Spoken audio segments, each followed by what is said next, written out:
Who should make this Team USA team? Obviously, the GOAT, Caitlin Clark, should be the starting point guard for Team USA. Duh, the best thing that ever did it. Caitlin Clark starting at... All right, everyone, this is what we've all been waiting for. The news just dropped, and the entire WNBA landscape has been turned upside down.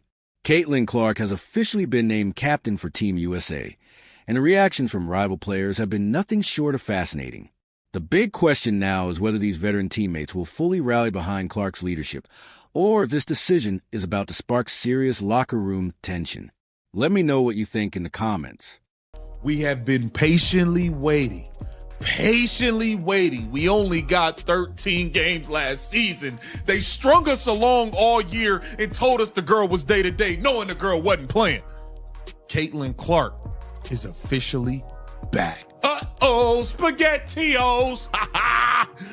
Oh, man, get this CBA deal done, man. She about to crush y'all this year. She gonna crush y'all. If you thought the WNBA drama had already hit its peak, buckle up, because things just went to another level. The word is out that Caitlin Clark has been named captain of the Team USA roster, and that detail changes everything. This isn't just about her making the team, something many believe should have happened from the beginning. This is about her taking control of the entire operation. The league's biggest star is now America's on-court leader, and you can almost feel the frustration echoing across the basketball world. Imagine the looks on the faces of those competitors and critics who spent months dismissing her as nothing more than media hype. For years, we heard the same recycled doubts, that she hadn't earned her stripes, that her shooting style wouldn't translate, that she couldn't represent what the league stands for. Now, Team USA's decision makes one thing clear. She's not just representing the league anymore. She's commanding it. This moment is massive, and it fundamentally changes the cultural conversation around the WNBA. I guess I could if you want me to. I've got the holiday presents right here. Everything's set. Perfect. I'll get back to you on that shortly. Absolutely. Bless you, Marvin. So this is the special Caitlin Clark chronicled 100 card set, and it's the book Caitlin Clark. You got the Time magazine cover in here. You have available at Target, Target.com, and available soon at Dick's Sporting Goods and Panini. So everybody, we just saw. Check this out. One of the biggest names in sports commentary was just talking on air about his Panini card collection, and he was actually advising viewers to keep those packs sealed and unopened. His reasoning was clear. He understands that Caitlin Clark has transcended basketball at this point and become an investment opportunity. And now, everyone is getting in on it. Should we not unwrap them? I would not unwrap it if I were you. You keeping these? I'm a serious collector, and Target sold out of her pre-order boxes at $85 a piece in just a few hours. People are literally spending their Christmas money to own a piece of her legacy, and that legacy now includes captaining the most elite basketball team on the planet. Panini didn't treat her like a standard release either. They created a full 100-card chronicle documenting her entire rise to stardom, a level of treatment usually reserved for legends like LeBron James or Tom Brady. You almost never see that kind of dedication for a WNBA player, but Caitlin Clark doesn't fit into any normal category. She's something entirely different. While some in the league continue to deny that reality, the marketplace is screaming the truth. You got Doug Gottlieb criticizing her mechanics and claiming she needs to rebuild her shot. Yet that same flawed shot is draining from half court and generating millions in revenue. The irony is incredible. So-called experts handing out advice while she's out there making history. And then there's Sophie Cunningham, who deserves real respect for saying it plainly. Anyone arguing that Caitlin Clark isn't the face of the league is just being stupid. And it literally pisses me off when people are like, she's at the face of the league. Who would be? What?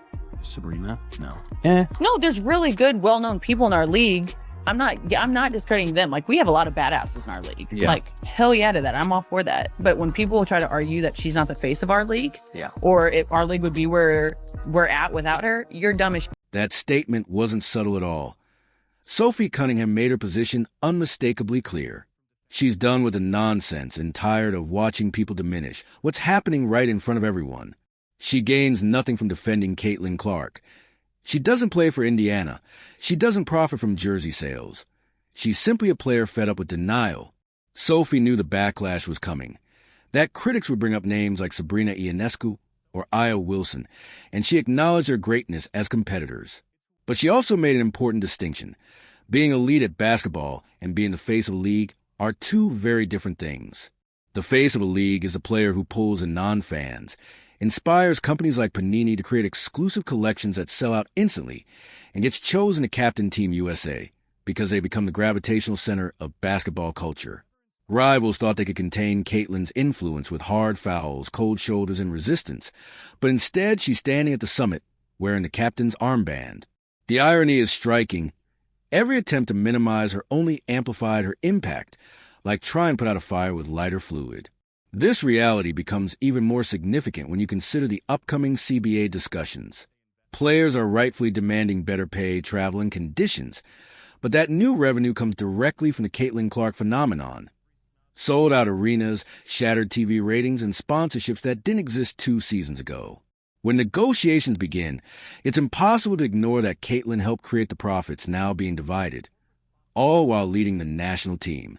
Her bargaining power is enormous, and the resentment that creates in some locker rooms is unavoidable. Analysts once insisted her style wouldn't work, that her form was flawed, that the speed and size would overwhelm her. Now she's directing an Olympic roster.